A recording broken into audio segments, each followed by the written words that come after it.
आजची व्हिडिओ फक्त आणि फक्त घोडबंदर गावातील लोकांसाठी आहे। घोडबंदर गावातून कित्येक लोकांचे मला मेसेज आलेत की हा जो रोड आहे तो गेल्या 3 वर्षापासून तसाच आहे।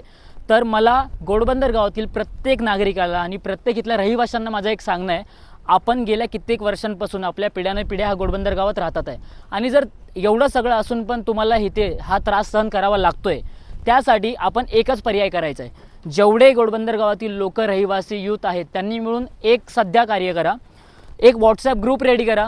ग्रुपमधील इथले जे स्थानिक रहिवासी लोक जेवढ्यांना ॲड करता येतील ॲड करा, मला त्या ग्रुपमध्ये ॲड करा। आपण सगळे मिळून जर 3 वर्ष हा प्रॉब्लेम असाच आहे आणि जर प्रॉब्लेम नाही सॉल्व्ह होत आहे तर आपण आता बघूया हा प्रॉब्लेम का नाही सॉल्व्ह होणार। आपण नक्कीच यावर काही ना काहीतरी पर्याय काढूया आणि लवकरच हा प्रॉब्लेम सॉल्व्ह करू। जर प्रॉब्लेम सॉल्व्ह नाही झाला तर मीरा भाईंदरमध्ये आपली एक अशी रीत चालत आलेली आहे की जे रोड खराब आहेत त्या रोडवरती फक्त एक जर गाडी जर आली उपमुख्यमंत्री किंवा मुख्यमंत्र्यांची तर ते रोड एका दिवसात बनतात।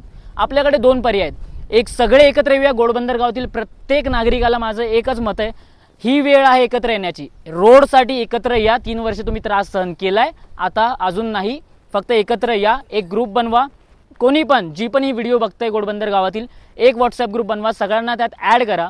दुसरी गोष्ट, जर तसं नाही झालं तर आपण लवकरच ट्राय करूया, उपमुख्यमंत्री किंवा मुख्यमंत्र्यांना ह्या रोडवरतून एकदा यायला सांगूया, कारण की तुम्हाला माहिती आहे जर ते आले तर एका दिवसात रोड बनतील।